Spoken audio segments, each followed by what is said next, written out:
Hello friends, welcome to our channel physics में। तो इस लेक्चर में पढ़ेंगे क्लोनिंग वेक्टर्स। तो स्टार्ट करते हैं। क्लोनिंग वेक्टर सबसे पहले बात करेंगे प्रोकैरियोट्स के लिए। तो स्टार्ट करते हैं। देखो, क्लोनिंग वेक्टर प्रोकैरियोट्स के लिए क्या होता है? इसके लिए होता है बैक्टीरियोफाज और प्लाज्मिड। क्लोनिंग वेक्टर किसके लिए भाई? प्रोकैरियोट्स में क्या होता है भाई? इसमें होता है बैक्टीरियोफाज एंड प्लाज्मिड। ठीक है, बैक्टीरियोफाज एंड प्लाज्मिड क्या होता है? ये होता है cloning vector. Bacteriophage and plasmid क्या होता है? ये होते हैं क्लोनिंग वेक्टर्स। ठीक है, ये क्या होता है? क्लोनिंग वेक्टर होता है। ठीक है, वेक्टर होते हैं किसमें होते हैं? प्रोकैरियोट्स में। इनके पास एबिलिटी होता है। ठीक है, इनके पास क्या होता है? Ability to divide within the bacterial cell. इनके पास एबिलिटी होता है कि वो डिवाइड कर सकें किसमें? बैक्टीरियल सेल में डिवाइड कर सके। इनके पास इतना एबिलिटी होता है। ठीक है, कि क्या कर सकेंगे? बैक्टीरियल सेल में जाके वहाँ डिवाइड कर सके। उनके पास क्या होता है? ये एबिलिटी होता है। बात समझे कि आखिर में बैक्टीरियोफाज और प्लाज्मिड के पास क्या होता है? इतना एबिलिटी जो क्या कर सके? बैक्टीरियल सेल में जाके वहाँ डिवाइड कर सके। क्लियर? अब देखो कि जो प्लाज्मिड है और बैक्टीरियोफाज, इनके पास क्या है? वेक्टर्स है। ठीक है, अब बात करेंगे कौन कौन सा फीचर्स होता है किसका? क्लोनिंग वेक्टर्स का। ठीक है, कि आखिर में कौन कौन सा फीचर्स होता है किसका? फिर क्लोनिंग वेक्टर्स का कौन कौन सा फीचर्स होता है इसको डिस्कस करेंगे। तो फीचर्स ऑफ क्लोनिंग वेक्टर। अब क्या देखेंगे? नेक्स्ट देखो फीचर्स। ठीक है, कि आखिर में कौन कौन से फीचर्स होता है किसके? क्लोनिंग वेक्टर्स के। तो सबसे पहला फीचर्स क्या है? किसी भी, ठीक है, किसी भी क्लोनिंग वेक्टर के पास क्या होना चाहिए? ORI। ORI का मतलब क्या? Origin of replication. ठीक है, तो किसी भी क्लोनिंग वेक्टर के पास सबसे पहले होना चाहिए जिसको बोलते हैं origin of replication. Origin of replication किसी भी, ठीक है, क्लोनिंग वेक्टर के पास होना चाहिए। ओरिजिन ऑफ, ठीक, ओरिजिन ऑफ रेप्लिकेशन, या इसको बोलते हो आप ORI। ठीक, वही है मतलब ओरिजिन ऑफ रेप्लिकेशन, या बोल सकते हो इसको ORI। Origin of replication ORI। इसका फंक्शन क्या करता है?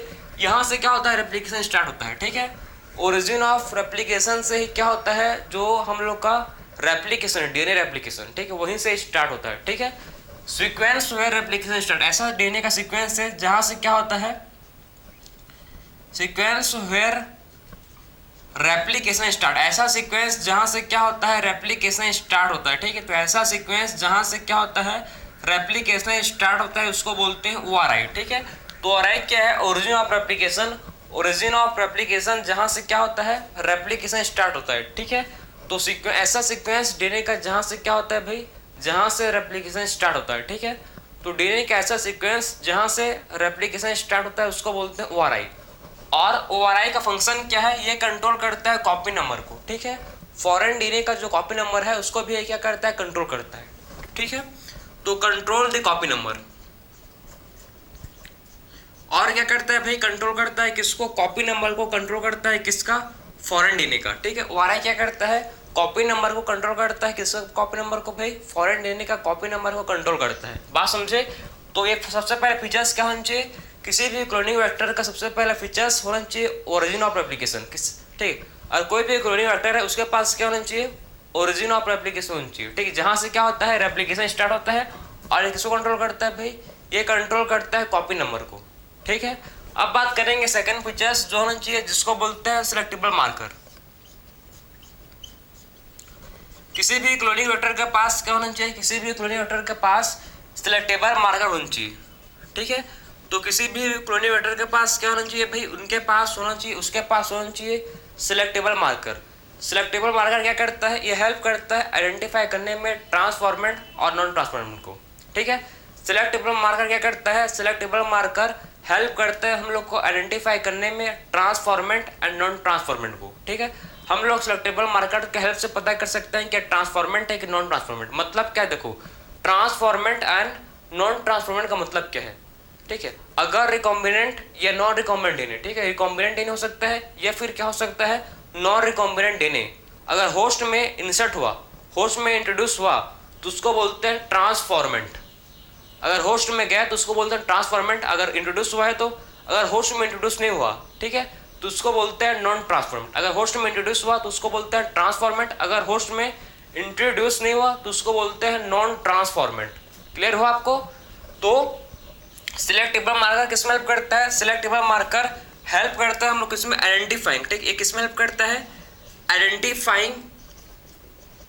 ठीक, किसमें हेल्प करता है? For to identifying the transformant non transformant, ठीक है, ट्रांसफॉर्मेंट एंड नॉन ट्रांस, ठीक है, ट्रांसफॉर्मेंट और नॉन ट्रांसफॉर्मेंट को आइडेंटिफाई करने में हेल्प करता है। Identify the transformant and non transformant, तो किसमें हेल्प करता है? हम लोग को आइडेंटिफाई करने में हेल्प करता है ट्रांसफॉर्मेंट एंड नॉन ट्रांसफॉर्मेंट को, ठीक है। इनके पास देखो सिलेक्टिबल, ठीक है, सिलेक्टिबल मार्कर के पास क्या होता है? एंटीबायोटिक रेजिस्टेंस जीन होता है। इसके पास देखो सिलेक्टिबल मार्कर इनमें क्या होता है? सिलेक्टिबल मार्कर में होते हैं प्रेजेंट एंटीबायोटिक रेजिस्टेंस जीन। इनके पास, इसके पास क्या होता है? एंटीबायोटिक रेजिस्टेंस जीन होता है। बात समझ आ रहा है आपको कि सिलेक्टिबल मार्कर के पास क्या होता है? एंटीबायोटिक रेजिस्टेंस, ठीक है, रेजिस्टेंस जीन होता है। तो सिलेक्टिबल मार्कर के पास क्या होता है भाई? सिलेक्टिबल मार्कर के पास होता है प्रेजेंट जिसको बोलते हैं एंटीबायोटिक रेजिस्टेंस जीन, ठीक है। कौन कौन सा होता है? देखो, एक होता है एम्पिसिलिन, जो सब लोग जान रहे हो, एम्पिसिलिन फेमस है, ठीक, एंटीबायोटिक रेजिस्टेंस जीन है। और क्या होता है इसके पास? और इसके पास होता है, देखो, जो आपको पता होगा, टेट्रासाइक्लिन, ठीक है, टेट्रासाइक्लिन।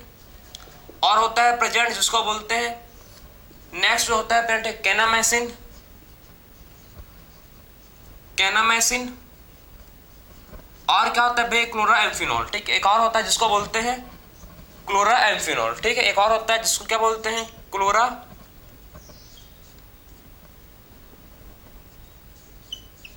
क्लोराएम्फिनॉल, ठीक है। तो आपको मतलब समझ आया होगा कि टोटल मतलब क्या होता है? 4 एंटीबायोटिक रेजिस्टेंस जीन होते हैं, ठीक है। तो 4 क्या होता है? एंटीबायोटिक रेजिस्टेंस जीन होता है। कौन कौन सा होता है इसको देखो। सबसे पहला होता है जिसको बोलते हैं एम्पिसिलिन, ठीक है, फर्स्ट एंटीबायोटिक रेजिस्टेंस जीन का नाम कि एम्पिसिलिन। फिर होता है टेट्रासाइक्लिन, केनामाइसिन और क्लोराएम्फिनॉल। एक सब के सब क्या है? एंटीबायोटिक रेजिस्टेंस जीन है, ठीक है। कौन कौन सा देखो, पहला होता है जिसको बोलते हैं केनामाइसिन, टेट्रासाइक्लिन, ठीक है, एम्पिसिलिन और क्लोराएम्फिनॉल। ये सब के सब क्या है? एंटीबायोटिक रेजिस्टेंस जीन है। अब बात करेंगे नेक्स्ट, ठीक है। सबसे पहले आप समझ गए कि कोई भी क्लोनिंग वेक्टर है, इसका सबसे पहला features origin of replication, second features selectable marker और थर्ड फीचर्स है क्लोनिंग साइट। और उसके पास कौन चाहिए? और उसके पास होना चाहिए क्लोनिंग साइट, ठीक है। तो उसके पास और क्या होना चाहिए? क्लोनिंग साइट होना चाहिए, ठीक है, जिससे क्या कर सके हो? जिसमें वो फॉरेन डीएनए को, ठीक है, अटैच करे, किससे? फॉरेन डीएनए को, ठीक है, जिससे प्लाज्मिड क्या करे? फॉरेन डीएनए को अपने साथ अटैच करे, ठीक है, लिंक करे। सो अब बात करेंगे थर्ड फीचर्स जिसको बोलते हैं क्लोनिंग साइट। थर्ड फीचर्स का होना चाहिए भाई? थर्ड फीचर्स जिसको बोलते हैं क्लोनिंग साइट। तो क्लोनिंग साइट देखो, हम लोग को पता है क्लोनिंग साइट, ठीक है, इसमें क्या क्लोनिंग साइट में देखेंगे कि इनमें क्या होगा? फॉरेन डीएनए इसमें क्या होगा? देखो, फॉरेन डीएनए क्या होगा? इसमें अटैच होगा, ठीक है, फॉरेन डीएनए लिंक होगा किसके साथ? इसमें क्या होगा? फॉरेन डीएनए लिंक होगा किसके साथ भाई? प्लाज्मिड के साथ, ठीक है। तो क्लोनिंग साइट में क्या होता है? प्लाज्मिड के साथ लिंक होता है क्या? इसमें प्लाज्मिड के साथ लिंक्ड होता है फॉरेन डीएनए, ठीक है। तो क्लोनिंग साइट में क्या होता है? इसमें क्लोनिंग साइट में फॉरेन डीएनए के साथ कौन लिंक्ड होता है? प्लाज्मिड, ठीक है, प्लाज्मिड के साथ लिंक्ड होता है फॉरेन डीएनए, ठीक है। अब प्लाज्मिड हम लोग बात करें, आपके एनसीईआरटी में एक प्लाज्मिड वेक्टर दिया है, ठीक, एक प्लाज्मिड है जो वेक्टर है, ठीक है, जिसको आपके एनसीईआरटी में दिया है। देखो कौन सा है? PBr322। किसका एग्जाम्पल दिया आपके एनसीईआरटी में? PBr322, 322 नहीं 32, ठीक है, 322। सो देखो आपके एनसीईआरटी में दिया है किसका? PBr322, 322, ठीक है, 322। एक क्या है? वेक्टर है। एक क्या है? प्लाज्मिड का एक वेक्टर है, ठीक है, PBr, उसका नाम क्या है? PBr322, PBr322 इसका नाम है, ठीक है। अब बात करेंगे वेक्टर। तो देखो, अब बात करेंगे वेक्टर, आखिर में कौन कौन से इसके सेट होते हैं उसको डिस्कस करेंगे। तो इसको अच्छे से ड्रॉ कर लेते हैं। ज़्यादा बड़ा हो गया था, ठीक है, स्मॉल बनाते हैं। चलो,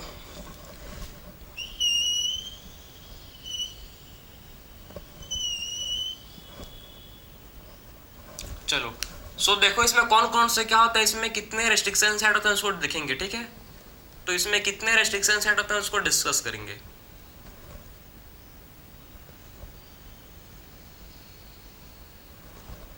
तो आखिर में इसमें कितने रिस्ट्रिक्शन सेट होते हैं उसको दिखेंगे, ठीक है।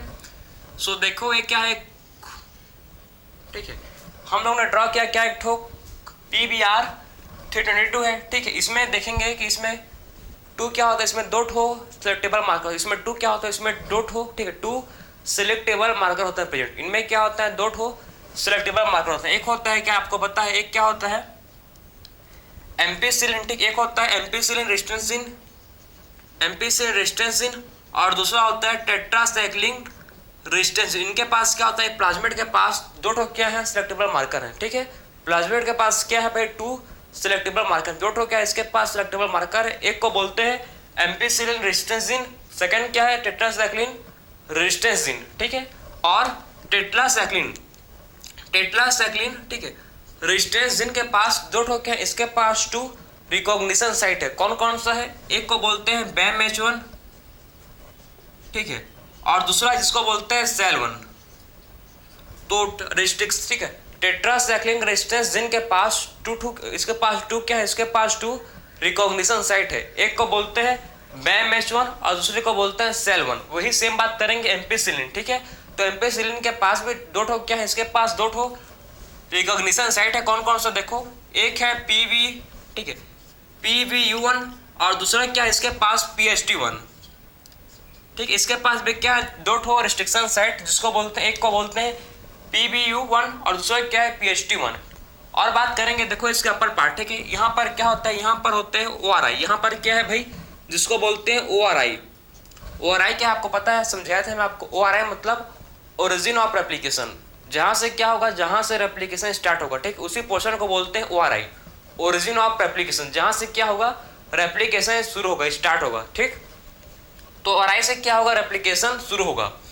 फिर इसके पास और क्या है देखो, रूफ, एक होता है जिसको बोलते हैं रूफ, ROP। इसके पास भी क्या होता है भाई, एक रिकॉग्निशन सेट होता है। इसके रूफ के पास भी क्या होता है, रिकॉग्निशन सेट, जिसको बोलते हैं PVU2।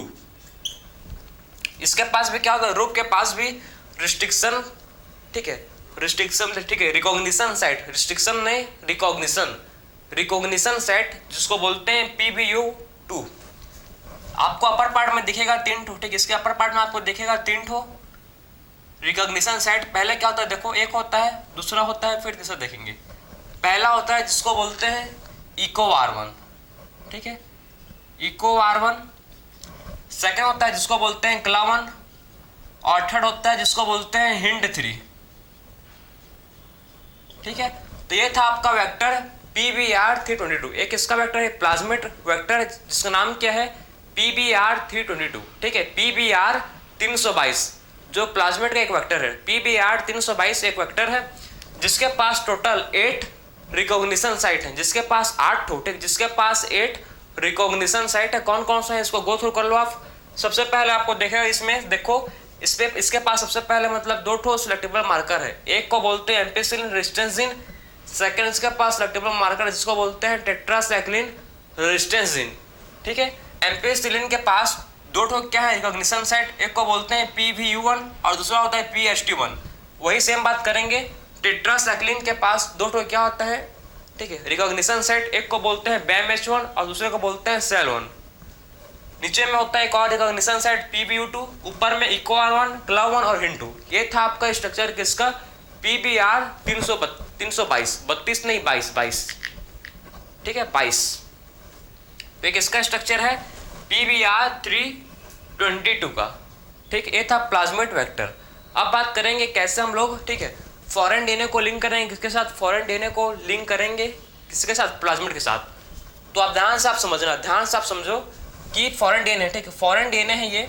और फॉरेन DNA को जब प्लाज्मिड है, ये प्लाज्मिड है, तो इसके कौन से पार्ट पर, ठीक, इसको कौन से पोर्शन पर इसको लिंक करेंगे। तो सबसे पहले प्लाज्मिड को क्या करते हैं भाई, प्लाज्मिड को सबसे पहले कट करेंगे किससे, प्लाज्मिड और फॉरेन DNA दोनों को कट करेंगे रेस्ट्रिक्शन एंजाइम से।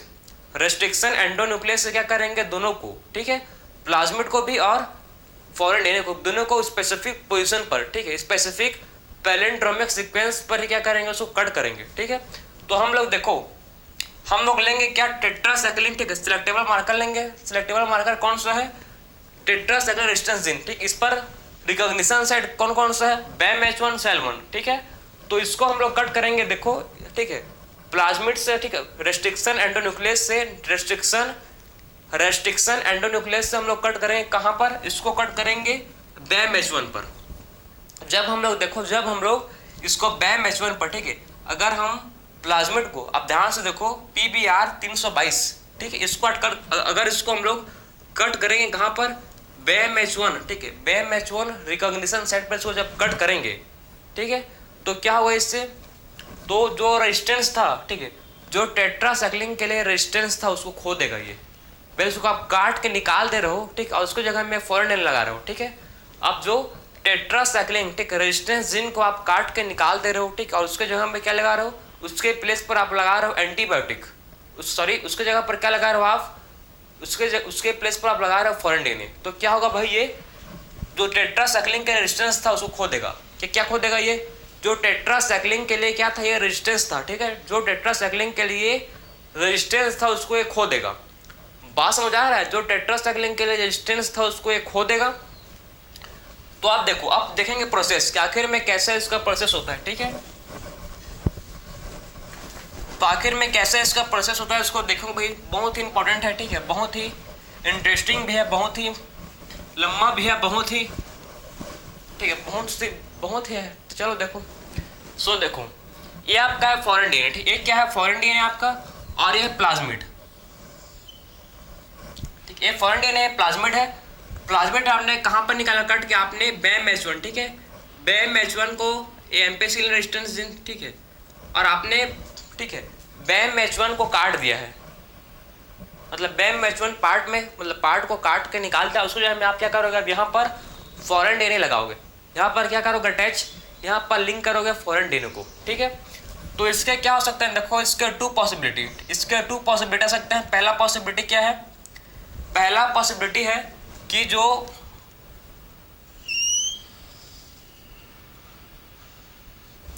पहला पॉसिबिलिटी क्या है, देखो पहला पॉसिबिलिटी है कि अगर क्या हुआ, देखो पहला पॉसिबिलिटी जो आपके आएगा, मिलेगा आपको, ठीक, क्या मिलेगा, देखो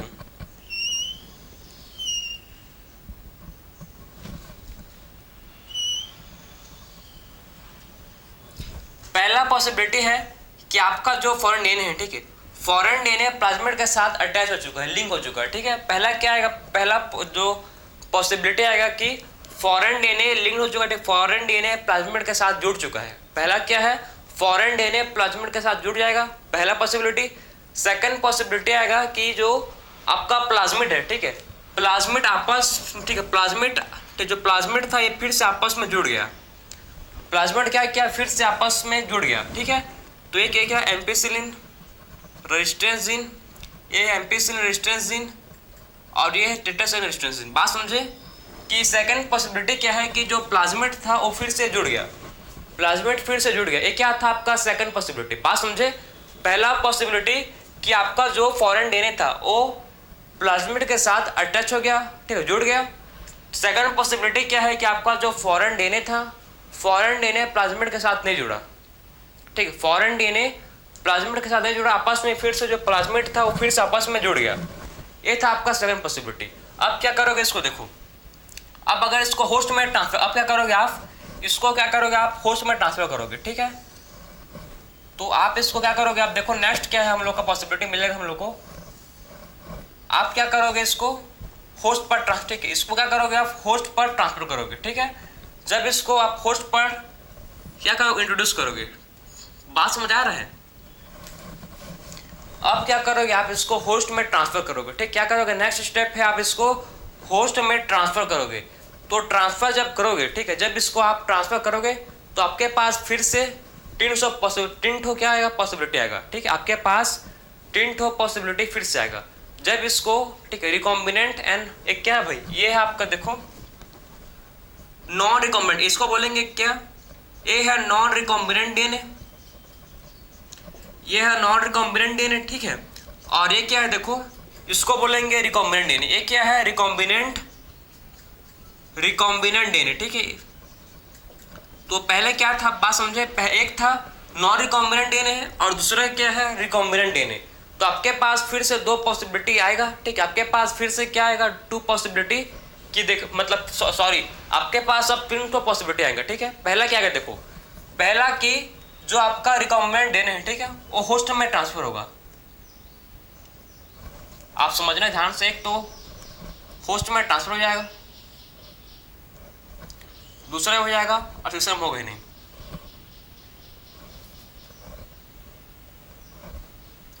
बात समझे आप? देखो अब ध्यान से देखो और समझो, मैं आपको फिर से स्टार्टिंग से समझा रहा हूं, ठीक है। बहुत ही इंटरेस्टिंग मतलब टॉपिक है, आप बहुत ही कॉन्सेप्चुअल है, ठीक है। इसको समझो आप। आपने क्या लिया, फॉरेन डीएनए लिया, आपने क्या लिया, फिर से प्लाज्मिड लिया, ठीक है। दोनों को रिस्ट्रिक्शन एंजाइम से कट किया। किससे कट किया भाई? दोनों को रिस्ट्रिक्शन एंजाइम से आपने कट किया। जब ठीक है रिस्ट्रिक्शन एंजाइम, ठीक है, रिस्ट्रिक्शन एंजाइम से कट करने के बाद आपके पास 2 पॉसिबिलिटी है। पहला पॉसिबिलिटी कि प्लाज्मिड के साथ फॉरेन डीएनए अगर जुड़ जाएगा, पहला क्या है पॉसिबिलिटी, फॉरेन डीएनए के साथ, ठीक है, प्लाज्मिड के साथ फॉरेन डीएनए लिंक्ड हो जाएगा।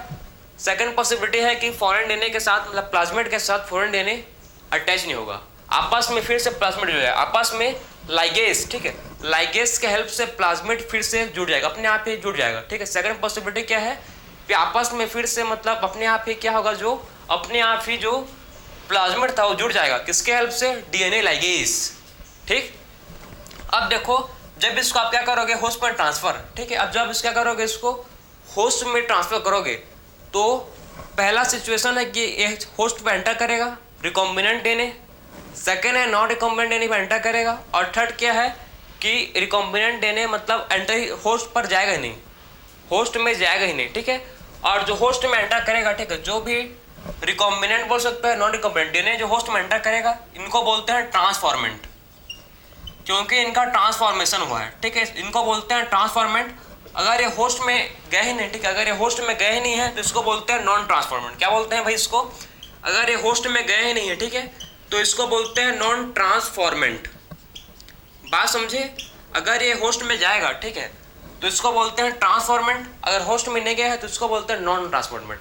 अब मैं आपको समझाऊंगा कि कैसे आप ट्रांसफॉर्मेंट और नॉन ट्रांसफॉर्मेंट को आइडेंटिफाई करोगे, कैसे आप रिकॉम्बिनेंट एंड नॉन रिकॉम्बिनेंट को आइडेंटिफाई करोगे। अब आएगा मोस्ट इंपोर्टेंट टॉपिक पॉइंट जो पढ़ेंगे कि आखिर में कैसे आप आइडेंटिफाई करोगे ट्रांसफॉर्मेंट एंड नॉन ट्रांसफॉर्मेंट को, और फिर आप आइडेंटिफाई कैसे करोगे रिकॉम्बिनेंट एंड रिकॉम्बिनेंट को, फिर से आप कैसे आइडेंटिफाई करोगे, ठीक है। तो अब आपको मतलब मोस्ट इंपॉर्टेंट लेक्चर होगा, आप देखेंगे अभी, ठीक है, तो उसको देखेंगे। तो आप देखेंगे, देखो कि कैसे आप आइडेंटिफाई कर सकते हो ट्रांसफॉर्मेंट को, ठीक है, कैसे आप आइडेंटिफाई कर सकते हो नॉन ट्रांसफॉर्मेंट को, ठीक है। सॉरी, ये होगा नॉन ट्रांसफॉर्मेंट, ठीक है, क्या होगा, ये है नॉन ट्रांसफॉर्मेंट। तो आप कैसे मतलब आइडेंटिफाई कर सकते हो किसको, ट्रांसफॉर्मेंट को, कैसे आइडेंटिफाई कर सकते हो नॉन ट्रांसफॉर्मेंट को, उसको आप देखेंगे आप लोग, ठीक है। तो इसको नोट कर लो, फिर देखेंगे कैसे आइडेंटिफाई करेंगे ट्रांसफॉर्मेंट एंड नॉन ट्रांसफॉर्मेंट को।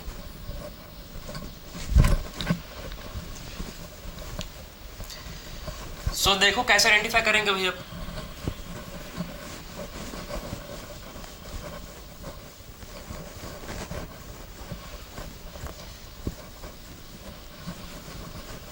सो देखो अब आप क्या करोगे, ठीक है, अब नेक्स्ट आप क्या करोगे उसको आप ध्यान से आप देखो कि अब नेक्स्ट आपका प्रोसीजर क्या होगा। आप क्या करोगे, आप मतलब इसको आप कौन से मीडियम पर रखोगे, इसको आप रखोगे मीडियम, आप इसको रखोगे कौन से मीडियम पर, इसको आप मीडियम पर रखोगे जिसको बोलते हैं एम्पिसिलिन। सबसे पहले रखोगे इसको एम्पिसिलिन मीडियम पर, और सेकंड रखोगे टेट्रासाइक्लिन। पहला मीडियम है जिसको बोलते हैं क्या, पहले मीडियम को बोलेंगे एम्पिसिलिन मीडियम, ठीक है। पहले मीडियम क्या है जिसको बोलेंगे एम्पिसिलिन मीडियम, और सेकंड मीडियम इसको बोलेंगे टेट्रासाइक्लिन मीडियम, ठीक। पहले मीडियम का नाम है एम्पिसिलिन मीडियम, और सेकंड मीडियम को बोलेंगे जिसका नाम क्या है टेट्रासाइक्लिन मीडियम, ठीक, टेट्रासाइक्लिन मीडियम, ठीक है।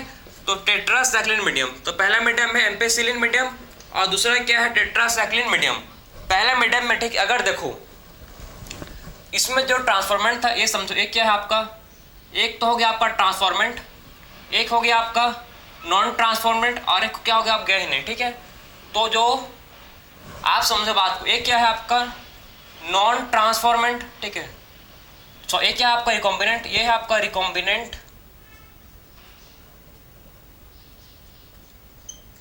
रिकॉम्बिनेंट ट्रांसफॉर्मेंट, एक क्या है आपका रिकॉम्बिनेंट और एक क्या है आपका नॉन रिकॉम्बिनेंट, एक क्या है आपका नॉन रिकॉम्बिनेंट। लेकिन दोनों क्या है ट्रांसफॉर्मेंट, दोनों क्या है इसमें, दोनों के दोनों है ट्रांसफॉर्मेंट, ठीक है। दोनों क्या है, इसको इनको बोलेंगे ट्रांसफॉर्मेंट, ठीक है। तो आप देखो, अब जो ट्रांसफॉर्मेंट होगा, ठीक है, जो ट्रांसफॉर्मेंट होगा वो एम्पिसिल मीडियम पर ग्रो करेगा। बात समझो कि जो क्या होगा, जो भी ट्रांसफॉर्मेंट होगा, ठीक है, जिसके पास एम्पिसिलिन, ठीक, एम्पिसिलिन रेजिस्टेंस जीन है, जिनके पास क्या है एम्पिसिलिन रेजिस्टेंस जीन है, वो यहाँ पर ग्रो करेगा। इस मीडियम पर आप रखोगे तो मीडियम पर ग्रो करेगा। तो किसके पास है भाई, रिकॉम्बिनेंट और नॉन रिकॉम्बिनेंट, ठीक है, दोनों के पास क्या है, दोनों के पास एम्पिसिलिन रेजिस्टेंस जीन है, दोनों के पास क्या है, दोनों के पास क्या है एम्पिसिलिन रेजिस्टेंस जीन है, ठीक है। रिकॉम्बिनेंट एंड नॉन रिकॉम्बिनेंट, ठीक है, रिकॉम्बिनेंट डीएनए और नॉन रिकॉम्बिनेंट डीएनए, दोनों के पास क्या है, दोनों के पास एम्पिसिलिन रेजिस्टेंस जीन है। तो दोनों के दोनों क्या करेंगे, दोनों के दोनों एम्पिसिलिन मीडियम पर ग्रो करेंगे। बात समझे, दोनों के दोनों क्या होंगे भाई, दोनों के दोनों ग्रो करेंगे किस पर, दोनों के दोनों ग्रो करेंगे एम्पिसिलिन मीडियम पर। दोनों क्या करेंगे, एम्पिसिलिन मीडियम पर ग्रो करेंगे, recombinant and non recombinant DNA, ठीक है, तो यहाँ पर ग्रो करेंगे, ठीक है। अब दोनों के दोनों क्या करेंगे, इस पर मीडियम पर ग्रो करेंगे, ठीक है, दोनों क्या करेंगे, इस मीडियम पर ग्रो करेंगे। बात समझे, तो दोनों क्या करेंगे भाई, इस मीडियम पर ग्रो करेंगे। तो अब देखो क्या होगा, नेक्स्ट स्टेप क्या है, तो रिकॉम्बिनेंट, ठीक है, रिकॉम्बिनेंट एंड नॉन रिकॉम्बिनेंट, दोनों के दोनों क्या होंगे भाई, दोनों के दोनों एम्पिसिलिन मीडियम पर ग्रो करेंगे, ठीक है, दोनों के दोनों एम्पिसिलिन मीडियम पर ग्रो करेंगे। फिर बात करेंगे, देखो अब आएगा टेट्रासाइक्लिन, ठीक है। तो आप मतलब इससे क्या पता चले, एम्पिसिलिन मीडियम से मतलब आपको पता लग गया कि कौन ट्रांसफॉर्मेंट था और कौन नॉन ट्रांसफॉर्मेंट था, ठीक है।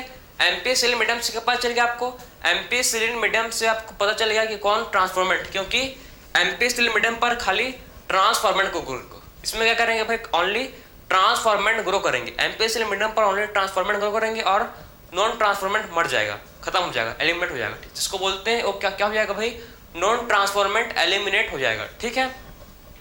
तो इसमें खाली ट्रांसफॉर्मेंट ग्रो करेंगे और टेट्रासाइक्लिन, ठीक है, टेट्रासाइक्लिन मीडियम पर ओनली ग्रो करेंगे, क्या टेट्रासाइक्लिन मीडियम पर ग्रो करेंगे जिनके पास क्या होगा, जिसके पास एंटीबायोटिक रेजिस्टेंस जीन है, ठीक है, टेट्रासाइक्लिन जिसके पास टेट्रासाइक्लिन रेजिस्टेंस जीन है, ठीक है, जिसके पास क्या है टेट्रासाइक्लिन रेजिस्टेंस जीन, वही ग्रो करेगा कहाँ पर, वही ग्रो करेगा टेट्रासाइक्लिन मीडियम पर। जिसके पास ठीक है टेट्रासाइक्लिन एंटीबायोटिक रेजिस्टेंस जीन है, वही ग्रो करेगा कहाँ पर, टेट्रासाइक्लिन मीडियम पर वही ग्रो करेगा। बात समझे, तो देखो आपको पता है कि जो रिकॉम्बिनेंट डीएनए है, ठीक है, रिकॉम्बिनेंट डीएनए को हम लोग मतलब आपने सबसे पहले पढ़े कि रिकॉम्बिनेंट डीएनए से हम लोग को क्या कर चुके हैं, रिकॉम्बिनेंट डीएनए में हम लोग उसका जीन को BAMH1 को पार्ट को कट के निकाल चुके हैं। मतलब रिकॉम्बिनेंट डीएनए के पास क्या नहीं है, रिकॉम्बिनेंट डीएनए के पास एंटीबायोटिक, ठीक है, रेजिस्टेंस नहीं है किसके, अब क्या नहीं है, देखो रिकॉम्बिनेंट डीएनए के पास अब रेजिस्टेंस नहीं है किसके लिए, टेट्रासाइक्लिन के लिए, ठीक है। रिकॉम्बिनेंट डीएनए के पास क्या नहीं है, उसके पास अब रेजिस्टेंस नहीं है किसका, उसके पास रेजिस्टेंस नहीं है टेट्रासाइक्लिन के लिए। तो इसमें जाएगा जब, ठीक है, जब वो देखो टेट्रासाइक्लिन मीडियम पर जाएगा तो क्या हो जाएगा, एलिमिनेट हो जाएगा। बात समझे कि जब वो टेट्रासाइक्लिन, ठीक है, तो जब वो क्या होगा, देखो जब वो टेट्रासाइक्लिन मीडियम पर जब जाएगा तो क्या होगा भाई, वो एलिमिनेट हो जाएगा। क्या होगा, उसका एलिमिनेट हो जाएगा, एलिमिनेशन हो जाएगा, क्योंकि उसके पास क्या नहीं है, टेट्रासाइक्लिन एंटीबायोटिक रेजिस्टेंस जीन नहीं है। तो इसमें खाली, इसमें कौन ग्रो करेगा, इनमें खाली नॉन रिकॉम्बिनेंट, ठीक है, इनमें ग्रो करेगा ओनली नॉन रिकॉम्बिनेंट, जिसका पास एम्पिसिलिन रेजिस्टेंस जीन भी है और जिसके पास टेट्रासाइक्लिन रेजिस्टेंस जीन भी है। एक क्या है, नॉन रिकॉम्बिनेंट, ठीक है, इसको बोलते एक क्या है, नॉन रिकॉम्बिनेंट। तो टेट्रासाइक्लिन मीडियम पर ठीक है, टेट्रासाइक्लिन मीडियम पर कौन ग्रो करेगा, ओनली नॉन रिकॉम्बिनेंट ग्रो करेगा। तो टेट्रासाइक्लिन मीडियम पर कौन ग्रो करेगा भाई, नॉन रिकॉम्बिनेंट ही ग्रो करेगा। बात समझे कि टेट्रासाइक्लिन मीडियम पर खाली नॉन रिकॉम्बिनेंट ही ग्रो करेगा, रिकॉम्बिनेंट डीएनए ग्रो नहीं करेगा। इसमें कौन ग्रो नहीं करेगा, रिकॉम्बिनेंट डीएनए ग्रो नहीं करेगा, ठीक है, इसमें रिकॉम्बिनेंट डीएनए ग्रो नहीं करेगा, इसमें only non recombinant DNA grow करेगा। जिसके पास क्या है, जिसके पास एम्पिसिलिन रेजिस्टेंस जीन है और जिसके पास टेट्रासाइक्लिन, ठीक है, एम्पिसिलिन रेजिस्टेंस जीन और टेट्रासाइक्लिन रेजिस्टेंस जीन है, वही यहाँ पर ग्रो कर पाएगा, ठीक है। तो आपको उसके बाद आपको आसानी से पता लग गया होगा कि यहाँ पर जो बचेगा, ठीक, यहाँ पर जो बचेगा वही क्या होगा, यही हम लोग को, यही क्या होगा, रिकॉम्बिनेंट डीएनए है। यही क्या है भाई, रिकॉम्बिनेंट डीएनए है, ठीक है। तो इसको मतलब आप आसानी से पता लग गया कि आपको कि कैसे रिकॉम्बिनेंट डीएनए का हम लोग ने फॉर्मेशन मतलब खोजा उसको। तो फिर आप क्या करोगे, फिर आप रिकॉम्बिनेंट डीएनए को ठीक होस्ट में इंट्रोड्यूस करोगे, ठीक है, और इसका मल्टीपल आपने इसको लार्ज अमाउंट, ठीक है, लार्ज नंबर पर इसका प्रोडक्शन करोगे, कॉपी बनाओगे, इसका नंबर, इसका क्या करोगे, लार्ज नंबर, इसका लार्ज नंबर में इसका कॉपी बनाओगे, ठीक है। तो आपको मतलब क्या मिलेगा, फाइनली डिजायर प्रोडक्ट, मतलब डिजायर डीन, ठीक है। आपको क्या मिल गया इसमें, वो क्या मिल गया आपको इसमें, डिजायर डीएनए मिलेगा, ठीक है। आप इस डिजायर डीएनए का आप यूज करोगे और क्या करोगे, मल्टीपल कॉपी बनाओगे, ठीक है। तो क्या करोगे आप, डिजायर डीएनए का यूज करके आप क्या करोगे, मल्टीपल कॉपी बनाओगे, ठीक है। तो डिजायर डीएनए का यूज करके क्या करोगे भाई, आप मल्टीपल कॉपी बनाओगे। बात समझे कि आप क्या करोगे, फिर उसके बाद डिजायरेबल डीएनए का यूज करके आप मल्टीपल कॉपी बनाओगे। तो ये था आप कैसे मतलब आइडेंटिफाई कर सकते हो रिकॉम्बिनेंट नॉन रिकॉम्बिनेंट को, और आप कैसे आइडेंटिफाई कर सकते हो ट्रांसफॉर्मेंट एंड नॉन ट्रांसफॉर्मेंट को, ठीक है। तो ये था आपका कि आखिर में कैसे आप आइडेंटिफाई कर सकते हो किसको, ट्रांसफॉर्मेंट एंड नॉन ट्रांसफॉर्मेंट और रिकॉम्बिनेंट एंड नॉन रिकॉम्बिनेंट को, ठीक। तो ये था आपका, ठीक है। तो ये था आपका कैसे आप आइडेंटिफाई कर सकते हो। अब आपके स्टडी में देखो एक और एग्जांपल दिया है जिसको मैं आप जल्दी से आपको मैं समझा रहा हूँ, ठीक है। टाइम बहुत कम है और पढ़ना बहुत ज़्यादा है, तो आपको ध्यान से समझना पड़ेगा। जो अभी पढ़े हैं वही है, बस थोड़ा सा कॉन्सेप्चुअल है, इसको समझना है, ठीक है। सो देखो कि एक प्लाज्मिड है, एक प्लाज्मिड है, ठीक है, जिसके पास एक है एम्पेसिलिन रेजिस्टेंस जीन है इसके पास, और इसके पास एक क्या है, lac Z gene, lac Z gene. और आपको पता होगा कि लैक जेड जीन क्या है, ठीक है। एक इसके पास एंजाइम बनाता है जिसको बोलते हैं, इसके पास एंजाइम होता है जिसका नाम क्या है, बीटा ग्लाइकोसाइडेज। इसका नाम, एंजाइम का नाम क्या है, बीटा ग्लाइकोसाइडेज और बीटा ग्लाइकोसाइडेज, ठीक है। बीटा ग्लाइकोसाइडेज क्या करता है भाई, बीटा ग्लाइकोसाइडेज क्या करता है, लैक्टोज को ब्रेक डाउन करता है, किसमें, ये क्या करता है, लैक्टोज को ब्रेक डाउन करता है ग्लूकोज और लैक्टोज में, ठीक है। किसमें करता है, ग्लूकोज और लैक्टोज में,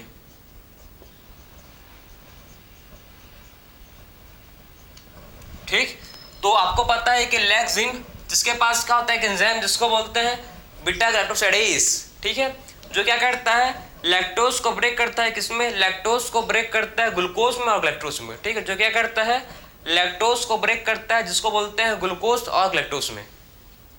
बात समझे, जो क्या करता है, लैक्टोज को ब्रेक करता है, किसमें, लैक्टोज को ब्रेक करता है ग्लूकोज में और ग्लैक्टोज में, ठीक है। जो क्या करता है, लैक्टोज को ब्रेक डाउन करता है ग्लूकोज प्लस ग्लैक्टोज में।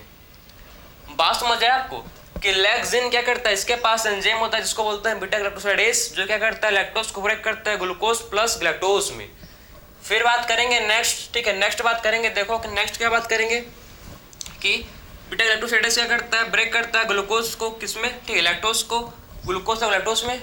और एक क्या है भाई, एक क्या करता है, एक क्रोमोजोनिक, ठीक है, क्रोमोजेनिक सब्सटेंस, इसके पास क्रोमोजेनिक सब्सट्रेट होता है, ठीक है। जो क्या करता है, इसके पास क्या होता है, क्रोमोजेनिक सब्सटेंस, जो क्या करता है, जो ब्लू कलर, ठीक है, जो ब्लू कलर प्रोवाइड करता है। इसके पास क्या होता है, क्रोमोजेनिक सब्सटेंस, जो ब्लू कलर क्या करता है, प्रोवाइड करता है। इसके पास क्या होता है, क्रोमोजेनिक सब्सटेंस, जिसके पास एक क्या प्रोवाइड करता है, ब्लू कलर प्रोवाइड करता है, ठीक है। अब बात करेंगे, देखो आप ध्यान से कि क्या करता है भाई, ब्लू कलर। ये प्लाज्मिड का नाम क्या है, प्लाज्मिड का नाम है पॉकेट, PUC8, ठीक है।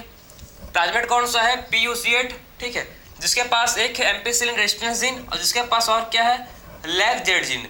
इसके पास एंजाइम होता है जिसको बोलते हैं बीटा ग्लाइकोसाइडेज, वो क्या करता है, लैक्टोज को ब्रेक करता है ग्लूकोज और ग्लैक्टोज में, ठीक है। और क्रोमोजेनिक सब्सट्रेट मिलता है जो कैसा होता है, हम लोग को ब्लू कलर का होता है, ठीक है। क्रोमोजेनिक सब्सट्रेट कैसा होता है भाई, ब्लू कलर का होता है। क्रोमोजेनिक सब्सट्रेट कैसा होता है, ब्लू कलर का होता है, ठीक है।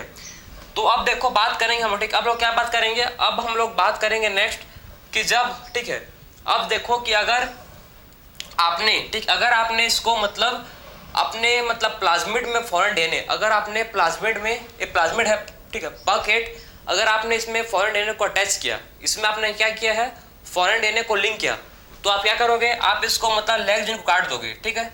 लैग जीन को काट दोगे तो क्या हो जाएगा, ये नॉन रिकॉम्बिनेंट, इसको बोलेंगे रिकॉम्बिनेंट, ठीक है। आपने क्या किया, लैग जीन को काट के क्या अटैच किया है, फॉरेन डीएनए, ठीक है। ये था आपका लैग जीन को काट के आपने क्या लगा दिया वहां पर आपने फॉरेन डीएनए लगा दिया, ठीक है। तो इसको बोलेंगे क्या, रिकॉम्बिनेंट डीएनए। एक क्या हो गया आपका रिकॉम्बिनेंट डीएनए, बात समझे, ये हो गया आपका रिकॉम्बिनेंट डीएनए। आपने क्या किया भाई, आपने जो लैग जेड जीन था, ठीक, आपने क्या किया, जो लैग जेड जीन था उसको काट के, ठीक है, आपने फॉरेन डीएनए लगा लिया, ठीक। आपने क्या किया, उसको लैग जीन को काट के आपने फॉरेन डीएनए अटैच कर लिया। बात समझे कि आपने क्या किया भाई, आपने जो लैग जेड जीन था, ठीक है, लैग जेड जीन को काट के आपने क्या किया, फॉरेन डीएनए को अटैच किया, ठीक है। तो लैग जेड जीन को काटना लेड, ठीक है, लैग, ठीक है, लेड नहीं, लीड नहीं, लैग, लैग LAC, ठीक है। तो लैग जेड जीन को काट के आपने उस पर फॉरेन डीएनए अटैच किया, अब उसको बोलेंगे रिकॉम्बिनेंट डीएनए। पहला कंडीशन वही सेम, और सेकंड हो सकता है मतलब वो फिर से क्या हो जाएगा, फिर से अटैच हो जाएगा। सेकंड कंडीशन क्या है, पहला कंडीशन है, सेकंड कंडीशन के आपस में फिर से अटैच होगा, मतलब लैग जेड जीन आपस में फिर से अटैच हो जाएगा, ठीक है, लैग, ठीक है, लैग जेड जीन आपस में फिर से अटैच हो जाएगा। बात समझे। आप क्या करोगे, सेम वही आप इसको, आप क्या करोगे, इसको देखो सेम वही एम्पिसिलिन मीडियम पर ग्रो करोगे। इसको क्या करोगे आप, फिर से वही एम्पिसिलिन मीडियम पर ग्रो करोगे, ठीक है। जब इसको आप क्या करोगे, एम्पिसिलिन मीडियम पर ग्रो करोगे, ठीक है, जब इसको क्या करोगे, एम्पिसिलिन मीडियम पर ग्रो करोगे, तो क्या होगा, इसको देखो, ठीक है। तो क्या होगा, जो ये आपका क्या है भाई, ये आपका है जिसको बोलते हैं नॉन रिकॉम्बिनेंट डीएनए, ठीक। इसके पास लैग जेड जीन है, इसके पास एम्पिसिलिन है, और एक आपका है रिकॉम्बिनेंट डीएनए, ठीक है। जो आप समझो, जो, ठीक है, जो नॉन रिकॉम्बिनेंट है, ठीक, आप जब इसको, ठीक, एम्पिसिलिन, एक कौन सा मीडियम है, एम्पिसिलिन, ठीक है, जब इसको आप एम्पिसिलिन मीडियम पर, ठीक, जब आप इसको एम्पिसिलिन मीडियम पर रखोगे तो ये क्या होगा, ये क्या देगा, इसका जो क्रोमोजेनिक सब्सटेंस है, ठीक है, रिकॉम्बिनेंट डीएनए का, ठीक है, नॉन रिकॉम्बिनेंट डीएनए का क्रोमोजेनिक सब्सटेंस एक कैसे कलर देगा, ये ब्लू कलर देगा। तो आपको पता लग जाएगा कि कैसा है, नॉन रिकॉम्बिनेंट है, और जो, ठीक है, रिकॉम्बिनेंट डीएनए वो कैसा होगा, कैसे कलर देगा भाई, ये देगा व्हाइट कलर। कैसे कलर देगा, ये व्हाइट कलर देगा, ठीक है। तो आपको समझ आ जाएगा कि कौन सा रिकॉम्बिनेंट है और कौन सा नॉन रिकॉम्बिनेंट है। बात समझे, सिंपल है, बस थ्योरी है, आपको समझना है। आप समझो, मैं आपको फिर समझा रहा हूं, ठीक है। एक क्या हम लोग ने लिया, पकेट प्लाज्मिड, एक प्लाज्मिड जिसका नाम क्या है, पकेट, ठीक है। सबसे पहले हमने क्या किया, इसमें देखो, इसमें दो स्ट्रक्चरल मार्कर है, एक है एम्पिसिलिन और दूसरा क्या है, lag Z gene. Lag Z gene बनाता है क्या, बीटा गैक्टोसाइडेज एंजाइम है, जो क्या करता है, लैक्टोज को ब्रेक करता है ग्लूकोज और गैक्टोज में, ठीक है। और एक क्रोमोजेनिक सब्सटेंस इसका ब्लू कलर का होता है, ठीक है। जब इसको आप एम्पिसिलिन, जब इसको आप कहाँ रखोगे, एम्पिसिलिन मीडियम पर, जब इसको आप रखोगे एम्पिसिलिन मीडियम पर, तो क्या होगा, देखो, जब इसको आप कहाँ रखोगे भाई, एम्पिसिलिन मीडियम पर, तो आपके पास टू पॉसिबिलिटी होगा। जो रिकॉम्बिनेंट, जो क्या है, देखो, जो है एक क्या है, रिकॉम्बिनेंट डीएनए, ठीक, एक क्या है, इसको बोलेंगे रिकॉम्बिनेंट डीएनए, ठीक है। तो जो रिकॉम्बिनेंट डीएनए है, ठीक है, तो आप जब इसको एम्पिसिलिन मीडियम पर रखोगे, रिकॉम्बिनेंट डीएनए को आप जब एम्पिसिलिन मीडियम पर रखोगे, तो इसका कलर कैसा होगा, ये आपको ब्लू कलर दिखेगा। इसका कलर कैसा होगा, ब्लू कलर होगा, ठीक है। और जब आप क्या करोगे, जब आप रिकॉम्बिनेंट, ठीक, एक क्या था, नॉन रिकॉम्बिनेंट, ठीक है, और एक क्या आपका रिकॉम्बिनेंट, और जब आप क्या करोगे, रिकॉम्बिनेंट को एम्पिसिलिन मीडियम पर रखोगे, ठीक है, रिकॉम्बिनेंट को आप क्या करोगे, जब रिकॉम्बिनेंट को जब आप एम्पिसिलिन मीडियम पर रखोगे, तो कैसे कलर देगा, ये देगा व्हाइट कलर। कैसे कलर देगा भाई, ये देगा आपका व्हाइट कलर। बात समझे आप, कि जब देखो ये व्हाइट कलर देगा, ठीक, वही लिख चुका हूं, तो कैसे देगा, ये व्हाइट कलर देगा, ठीक है। तो जब आप मतलब अगर ये, ठीक है, एम्पिसिलिन मीडियम पर रखोगे, ठीक है, तो अगर क्रोमोजेनिक सब्सटेंस हुआ तो ये आपको जो नॉन रिकॉम्बिनेंट है ब्लू कलर का दिखेगा, और रिकॉम्बिनेंट दिखेगा आपको कैसे, रिकॉम्बिनेंट दिखेगा आपको व्हाइट कलर का। तो आप कैसे मतलब इसको आइडेंटिफाई कर सकते हो, रिकॉम्बिनेंट एंड नॉन रिकॉम्बिनेंट को, ठीक है। तो इस लेक्चर में हम लोग डिस्कस किया, सबसे पहले इस लेक्चर में हम लोग पढ़े कि कैसे आप आइडेंटिफाई कर सकते हो ट्रांसफॉर्मेंट नॉन ट्रांसफॉर्मेंट को, फिर पढ़े कैसे आप आइडेंटिफाई कर सकते हो किसको, रिकॉम्बिनेंट एंड नॉन रिकॉम्बिनेंट को, ठीक है। सबसे पहले क्लोनिंग वेक्टर का पढ़े हम लोग, कौन कौन से उसके फीचर्स होने चाहिए। सबसे पहले उसके पास ORI, ओरिजिन ऑफ एप्लीकेशन होनी चाहिए। सेकंड उसके पास सर्टिबल मार्कर। थर्ड क्या, क्लोनिंग साइट। ये तीनों फीचर्स होने चाहिए किसके पास, क्लोनिंग वेक्टर के पास, ठीक है। तो ये था आपका आज का लेक्चर क्लोनिंग साइट। तो हम लोगों ने इस लेक्चर में डिस्कस किया क्लोनिंग साइट। ठीक है, क्लोनिंग वेक्टर। ठीक है, क्लोनिंग वेक्टर में कौन कौन से टाइप होते हैं उसको डिस्कस कर चुके हैं, क्लियर है। सो मिलते हैं अब नेक्स्ट लेक्चर में। राधे राधे।